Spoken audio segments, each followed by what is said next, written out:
Thank you very much, Ms. Quintos-Telis, and we're very pleased that we were able to bring you all the way from the Philippines here to be that voice. And as you know, this is a televised committee, so hopefully that will allow a lot of these issues to be aired. I'd like to go to questions now for 7 minutes each. We will start with Ms. Falk. Thank you so much, Chair. And thank you for you being here and for your activism and for your voice. I know as being a young woman, sometimes it's difficult to know when is the right time to speak and not to be discouraged by the louder voices that don't want me to speak.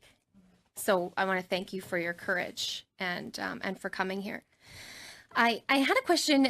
During the first part of your testimony, you were talking about some different senators that have repercussions, I guess, for speaking up. And you had mentioned one of them one of the senators was in detention. So I'm just wondering if you could explain or elaborate to me just what that means. What does detention mean? Does that mean exclusion or seclusion or what? Well, she was arrested. She is in jail, not in the regular jail, but in the custodial center of the Philippine National Police. She is in complete seclusion, not allowed to socialize with other detainees there. We can visit on hours. You have to submit your name a week before, and there are times when the custodial center says, no, you cannot. She is only brought out to attend hearings, and her security have really take pains to keep her out of view until we complained, really raising their hands to cover her up, coughing so that they will not be heard because media asks her questions and she shouts out. She does her legislative work by her staff who comes, and there are times when she is not allowed to meet her staff in full. She has to meet them one by one and give instructions. She has been very busy because it is very important that we do not forget that she is there. So she puts out a daily dispatch. She does legislative work, but she is not allowed to vote, which has been a precedent with other legislators who were formerly in jail. They would be allowed to go physically to vote on important issues. She has not once been allowed to vote.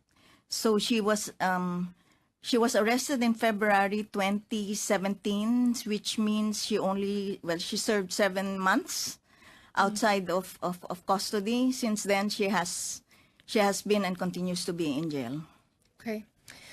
So a question that I have as well, I know you talked, about some of these women being slut-shamed, that type of thing. How are their personal reputations attacked? Like what is being done? And are any of the men that are in the country standing up or saying anything against this, or are they just being quiet and complacent? Well, Senator De Lima, as I had said, she had started. She was the chair of the Human Rights Committee in the Senate, and she had started investigation into the killings, and the president charged her of being involved in the drug trade. She was previously the Secretary of Justice, and in fact was known to have been the first Secretary of Justice that went into prison and exposed the good conditions that some of those the drug lords were in there.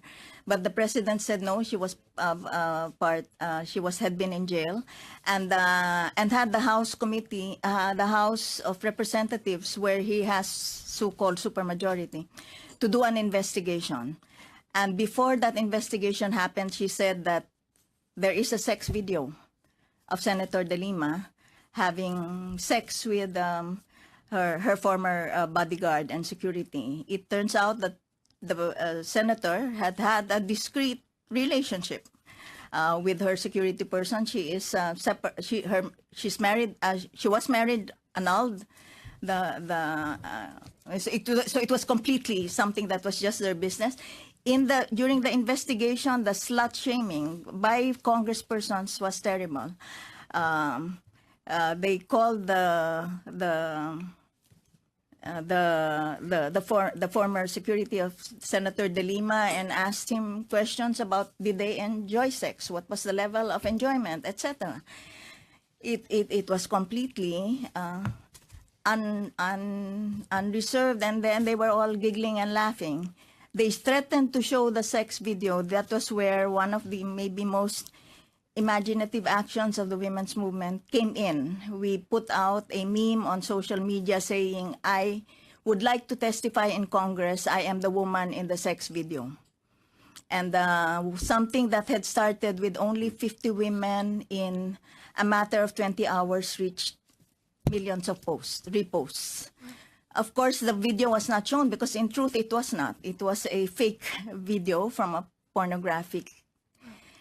But that had done damage from a 60% approval rating at the time that she ran, because Senator De Lima was extraordinary in that she went from an appointed position to a national elective position. That was how much people trusted her and believed in her work. Had gone down by the time this slut shaming episode had happened. She was the one most publicly shamed, but the president likes to use it every time. When we raise questions, even the women's movement, then she will say, "Oh, these are old hags who are dried up and therefore they are bitter." Women like me. Wow. It is his favorite. It is his favorite sort of thing. Some of them, he's angry with the chair of the Human Rights Commission, who is male, and he calls him a fag. It is his most habitual thing is to call people not just innuendos, it's real outright slut shaming. Okay, well, thank you so much.